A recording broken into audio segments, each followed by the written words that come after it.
Sí, Alfredo, tenemos una pregunta de uno de los televidentes que nos está viendo ahora y es, ¿qué saben de alias Cadena? Pelufo Cadena fue silenciado. A Pelufo Cadena corrió con la misma suerte de alias Doble Cero. Sabían mucho. De Daniel Tolima Goyeneche, a quien le dieron cianuro aquí en la cárcel de La Picota, sabía demasiado. Tocaba sacarlo de... Ah, Camilo Morantes, aquel loco allá de las autodefensas campesinas del sur del Cesar. Luisa, eh, los pelaron porque sabían mucho. Tenemos el siguiente video donde dos paramilitares nos hablan respecto a cómo ellos hacían las desapariciones de los cuerpos y pues hablan un poco también sobre las víctimas. Desde el año 96, cuando estaban en las tomas de la insurgencia, que hubo muchos soldados que desapareció, entonces yo vi que las madres llegaban sobre todo al Caguán a buscar alguna respuesta de sus seres queridos porque no sabían dónde estaban, si estaban prisioneros, si eran muertos o quién sabe dónde han quedado sus cuerpos. Ahí sentí que la necesidad de que había que empezar a darle una respuesta y conocí a esas madres en ese desespero. Cuando yo llegué, recibí la unidad, pues generalmente cuando se daba un muerto, le desaparecían los documentos. ¿Por qué se les desaparecían los documentos? Allá, pues con el personal más antiguo que estaba, con los soldados, decían no, para que sea más difícil identificarlo. Permití que eso se realizara de esa manera, porque muchos lo realizaban así, entonces lo reportaban como NN, y pues yo también lo permití, por eso he aceptado mi responsabilidad. Sí, tengo las actas, yo tengo las actas de levantamiento de cadáver, tengo las diferentes misiones tácticas donde te describe el área general donde se desarrolló esa misión. Mi compromiso hoy es pleno porque quiero esclarecer la verdad, una verdad plena, una exhaustiva y una verdad que sea temprana. Ya son 311 obras de infraestructura social comunitaria, las que el gobierno del presidente Gustavo Petro ha entregado a través de Prosperidad Social. Carreteras, plazas de mercado, instituciones educativas y de salud, más de 1 millón de beneficiarios en toda Colombia y 559.000 millones de pesos invertidos. Palpitando realidades. Prosperidad Social, el corazón del cambio. Una verdad temprana. Recuerdo que para que ustedes más o menos se lleven una idea, sí es cierto que la famosa motosierra operó. Es cierto. Incluso se cuenta que algunas víctimas los cercenaron vivos, Luisa. Hay algunos excombatientes que cuentan que ese acto de usar la motosierra, que era un brazo acá, otro brazo acá, pierna aquí, pierna acá y la cabeza. Algunos lo hicieron vivos. Cuentan los tipos que ese acto de hacer ese hecho salpica tanta sangre que uno queda absolutamente lavado. El perpetrador, el asesino, el monstruo, queda totalmente enjuagado de sangre por el uso de la motosierra. Pero yo tuve la ocasión de acompañar a la fiscalía en el Putumayo haciendo unas exhumaciones de este conflicto y solamente encontramos una fosa, o encontraron ellos, esos antropólogos, ellos hacen un estudio muy profesional, la verdad, lo que yo vi, la fiscalía, para recoger los restos y poder tratar de identificar vía estudios de ADN a quién pertenecían esos cuerpos. Y como ellos decían, desaparecían los papeles y todo. Entonces, solamente encontramos una fosa grande para el cuerpo entero porque era un militante de la SAUCE, entonces le respetaron, no lo cortaron y lo enterraron grande. Pero aquí lo que cuentan estos excombatientes es que ellos hacían huecos pequeños. ¿Por qué? Porque era menos trabajo.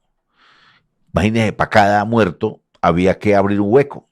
Entonces lo que hacían era cortarle el brazo derecho aquí por este lado, de acá por la motosierra, la cabeza. Entonces tiraban el tronco encima de las partes y la cabeza por ahí a un lado y échale tierra y tapen en un hueco mucho más. Entonces, sorprendentemente, encontrábamos el hueco.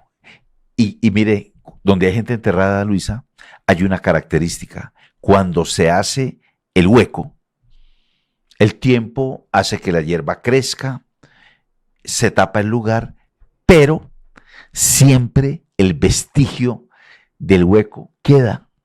Y entonces llegan ellos, los señores de la fiscalía, y ellos meten como una especie de taladro, pero manual, así, un tubo largo, y lo entierran y lo sacan. Si sale pintado de manchas blancas, ahí hay un muerto. Porque eso es como la descomposición del cuerpo entre la grasa y todo el componente del ser humano. Si sale con manchas blancas, ahí hay, y efectivamente y ahí encontraban a los muertos, pero además, porque físicamente lo que les cuento, decían, este terreno no está aquí normal, sino aquí hay una hondonada, aquí puede haber uno, y efectivamente así encontraban la gente. Entonces, así se les convirtió a esos combatientes, porque los enviaban, decían, vea, vayan, entierren esos 10, 12, 15 muertos. Es un trabajo berraco, porque eso es peor que estar de jornalero en el campo, porque es tirando asadón y pica para hacer esos huecos, Luisa.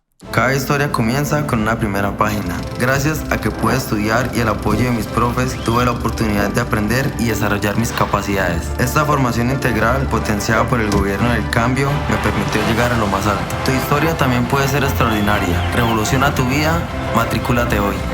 Ministerio de Educación Nacional. Cuando nos referimos a Eber Velosa, alias HH o Carepollo, aquí estamos, Luisa, frente a un auténtico crack del crimen, del asesinato, todo un crack.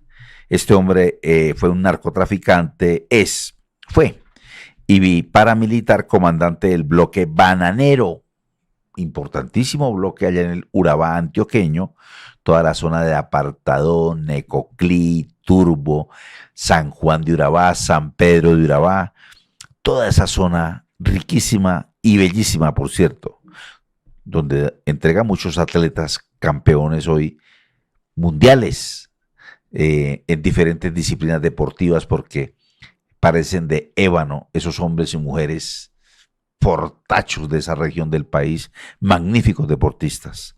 Este tipo fue extraditado a los Estados Unidos, Luisa, el 5 de marzo de 2009. Mire que él no se fue con todo ese combo, Luisa. Él salió aparte.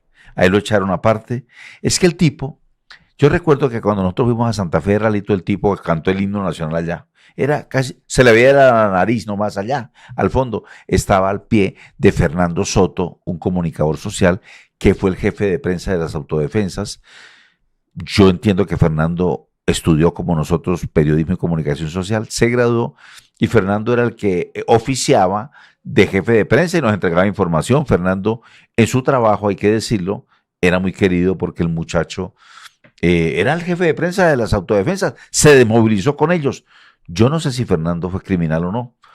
Yo me resistiría a creer que el tipo mató gente, pero era el jefe de prensa de ellos y se desmovilizó con ellos.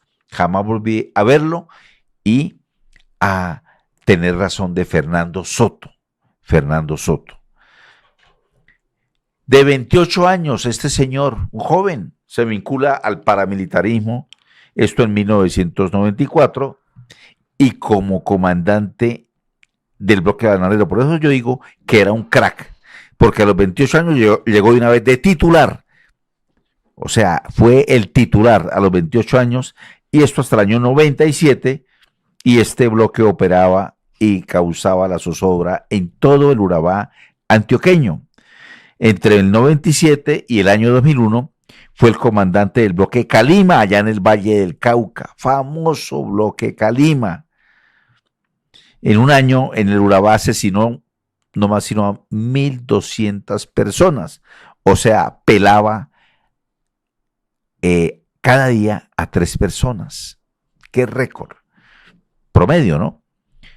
Y más, 1.200 personas y fue el autor de la masacre del Naya, ocurrida entre el 10 y el 12 de abril, otra danza de la muerte, donde mataron a 20 campesinos e indígenas.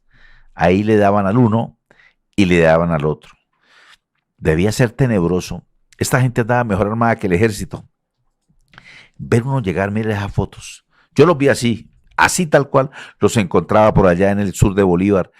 Y pues nos respetaban porque éramos periodistas y llevábamos chalecos, o si no nos hubieran tragado enteros y las hormigas nos habían comido por allá. No habíamos aparecido jamás. HH reconoció el asesinato de 16 sindicalistas.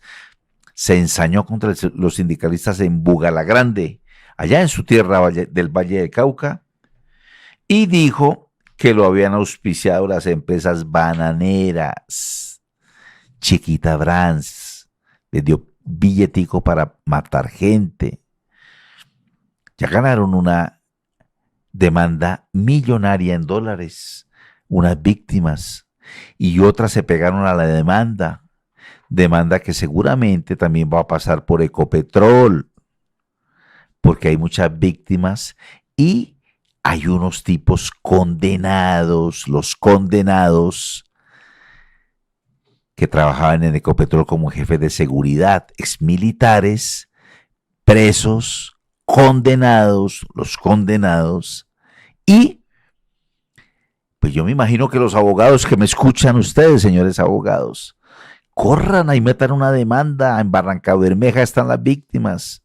Entre otras cosas, quien les habla también es víctima de ese hecho, porque yo salí corrido por esa gente en aquel tiempo de la ciudad de Barrancabermeja.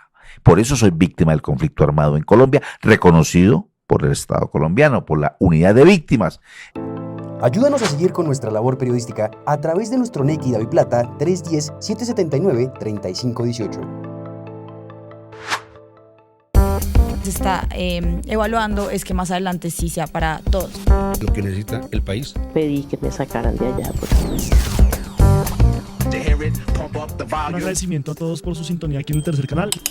Métase en la mente de un delincuente, de un ladrón. A una nueva entrega de periodismo sin corrección.